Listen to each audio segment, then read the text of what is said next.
నమస్కారం. వెనుకొండ న్యూస్‌కి స్వాగతం. ఈరోజు ముఖ్యాంశాలు.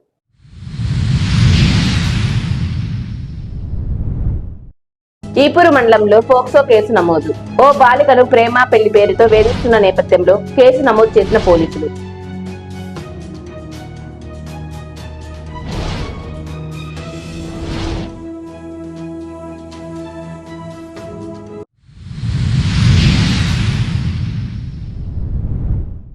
వినుకొండలోని ప్రభుత్వ డిగ్రీ కళాశాలలో నిరుద్యోగ యువతకు ఉచిత కంప్యూటర్ శిక్షణ సద్వినియోగం చేసుకోవాలన్న ప్రిన్సిపల్ కె శ్రీనివాసరావు.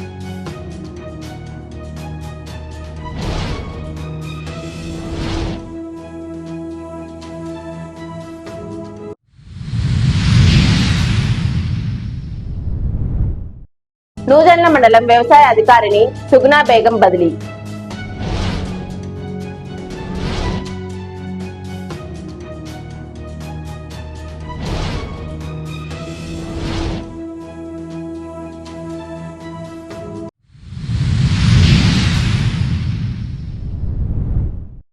ఈపూరు మండలానికి చెందిన ఓ బాలికను ప్రేమ పెళ్లి పేరుతో వేధిస్తున్న యువకుడు బయలడుగు వెంకట్రావుపై పోక్సో కేసు నమోదు చేసినట్లు శుక్రవారం పోలీసులు తెలిపారు. ఈ ఘటనపై బాలిక పోలీసులకు ఫిర్యాదు చేసింది. వేధింపులను ప్రశ్నించిన బాలిక కుటుంబ సభ్యులపై వెంకట్రావు కుటుంబ సభ్యులు దాడి చేశారన్నారు.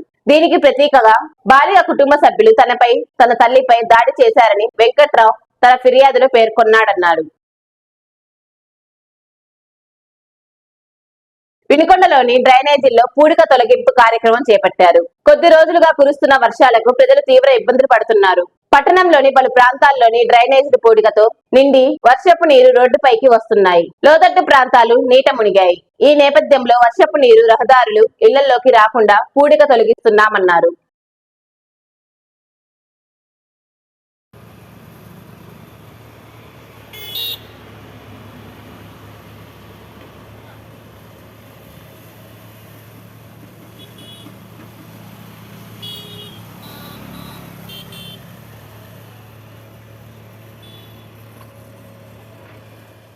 వినుకొండలోని ప్రభుత్వ డిగ్రీ కళాశాలలో నిరుద్యోగ యువతకు ఉచిత కంప్యూటర్ శిక్షణ కార్యక్రమం ప్రారంభిస్తున్నట్లు కళాశాల ప్రిన్సిపల్ కె శ్రీనివాసరావు తెలిపారు. స్కిల్ డెవలప్మెంట్ కార్పొరేషన్ వారి సహకారంతో ఈ కోర్సును ఉచితంగా అందిస్తున్నట్లు చెప్పారు.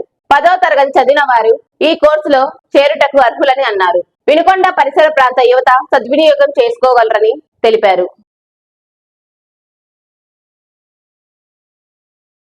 నూజెండ్ల మండలంలో గత 2 సంవత్సరాలుగా వ్యవసాయ అధికారినిగా విధులు నిర్వహిస్తున్న సుగుణా బేగం పత్తిపాడు మండలానికి బదిలీ అయ్యారు. ఆమె స్థానంలో నెల్లూరు జిల్లాలో విధులు నిర్వహిస్తున్న ఆంజనేయులు నాయక్ బదిలీపై రానున్నారు.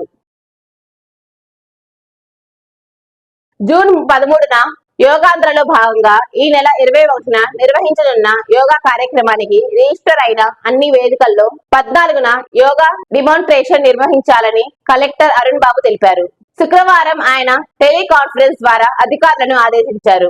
ఉదయం 7 నుంచి 8 గంటల వరకు జిల్లాలో నమోదైన 5,000 వేదికల వద్ద డెమో నిర్వహించాలన్నారు.